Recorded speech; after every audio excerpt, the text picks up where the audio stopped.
Imagine that you are about to take off for a really long run. If you are like 99% of the world's population, your first thought is most likely, I don't want to. We know running has a plethora of benefits, but if we do not prepare ourselves well with the right shoes, a predetermined course and distance, possibly a running partner, well, it's just too easy to talk ourselves out of it. However, with the right equipment, a clear plan, and a few runs under our belt, we're more likely to go for that run. And then we reap the benefits of the exercise. Well, when it comes to conflict, it's a very similar story. 99% of people would rather avoid conflict than confront it. But like running, with the right skills and some practice, properly dealing with conflict can definitely benefit you. In fact, what most people don't realize the tremendous opportunity that exists when conflict peaks its nasty head. When relationships work their way through controversy, they strengthen. For example, what if you stood in a 10-minute line at Starbucks for a $6 grande mocha skinny fat latte? Upon finally getting it, you quickly jump into the car and take your first sip. Ugh! They gave you straight black decaf, and you despise black decaf. Chances are, you're less than pleased. You turn your car around, trounce back up to the counter, and give them an earful. Fortunately, these Starbucks employees have been trained to see the value in such encounters. They do not fear losing money by making you a new one. They know a little humility and sacrifice can win their customers for life. We are incredibly sorry, they say. It is our mistake and we apologize. Clearly, this is an inconvenience to you and we wasted your precious time. Please allow us to make you a new one. This time, we'll make you a triple grande mocha fat skinny latte. And please accept these 5 complimentary coupons good for any beverage you'd like whenever you want. And again, we're very sorry. They made a mistake, but it's kind of tough to be upset right now, right? In fact, you're probably feeling like a valued customer and will sing their praises for the rest of the day. Most of the time, opportunity is hiding beneath the surface of conflict. As leaders, we can train ourselves to look beyond the momentary discomfort of conflict, and though difficult at times, shift our mindset to appreciate the conflict. If we train our brains to see a positive outcome, resolutions come quicker and our relationships thrive. To do this well, we first need to understand conflict. Generally speaking, how can we define it? Technically, it's more than a disagreement. Conflict occurs when 2 or more people perceive their needs are not being met or threatened. This may occur whenever people disagree over their values, motivations, perceptions, ideas, or desires. It is important to note that these differences may seem trivial, but good leaders know that when small issues trigger strong emotions, a deeper need is more likely the problem. As you confront conflict, recognize that each party plays an important role in the success of long-term relationships, personal and professional. Everyone deserves respect and consideration. A lack of understanding others can result in devastating outcomes. In personal relationships, we're talking about distance, arguments, and breakups. Professionally, this might be broken deals, decreased profits, loss of jobs, and in both, missed opportunities. When we are quick to recognize conflicting needs and we are willing to address them with compassion and understanding, it leads to problem solving. Here are 7 steps to resolving conflict. Disclaimer: every one of these steps warrants its own video. These are complicated steps that are far easier to say than follow. Take the time to discuss best practices regarding these steps with your friends, family, and mentors.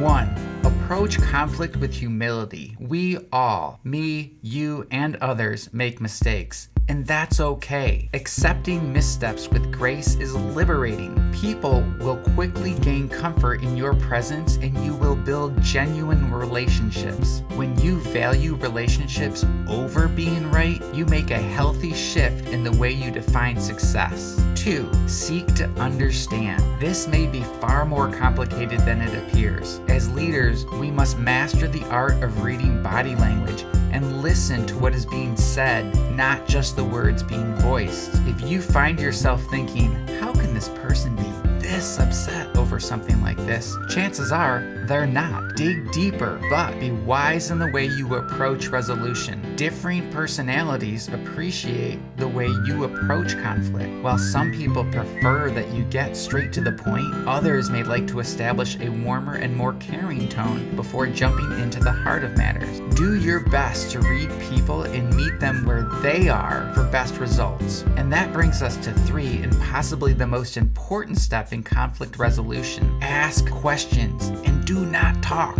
Ask another question and do not talk. Nod with affirmation while the person is sharing. Give the occasional, huh, wow, okay, that must have been difficult, but do not share your side, defend yourself, or cut them off until they have shared their piece. Allow people the opportunity to vent. Picture a hot water tank that needs to release pressure. Allowing people the chance to put words to their emotions is like pulling the release valve on the hot water tank. You can visibly observe the level of emotion de-escalating as the person expresses his or her dismay. Most of the time, if this is done right, your problem is 90% solved. People have a need to be heard and understood. 4, focus on the present. Problems are rarely one person's fault, and they are less often the result of a single incident.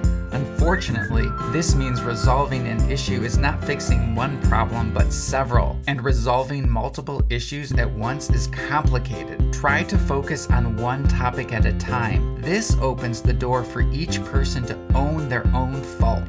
Once you start heading down the road of mutual ownership, resolution is a visible light at the end of a very long tunnel. 5, be quick to forgive, and compromise is a win-win. Sacrificing your needs for the sake of others demonstrates that you recognize that you understand others and that you value their needs. Good leaders know that people first need to know that you care about them before they care about what you have to say or teach. Conflict is a wonderful opportunity to demonstrate how much you actually care. 6, when appropriate, employ humor. During the American Civil War, Abraham Lincoln was angered when General McClellan failed to attack General Robert E. Lee in Richmond. Lincoln addressed the issue in a letter to McClellan saying, "If you don't want to use the army, I should like to borrow it for a while. Yours respectfully, A. Lincoln." You can avoid many confrontations and resolve arguments and disagreements by communicating in a humorous way. Appropriate humor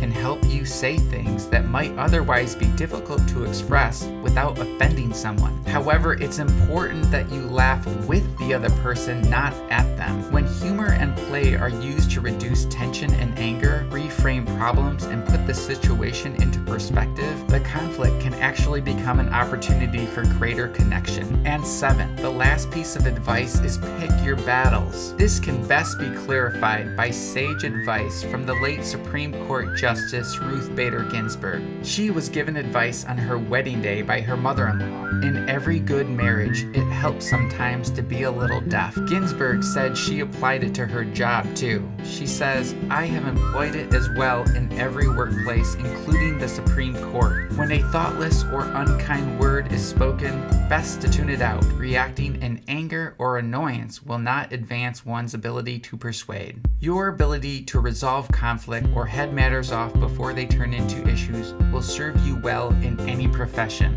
So master your ability to read others and possess a fair amount of humility, because the most difficult runs reap the greatest rewards, and mending the toughest conflicts builds the strongest bonds. And most importantly, these skills build the most capable leaders. And if you're going to be a leader, resolve to be a good one.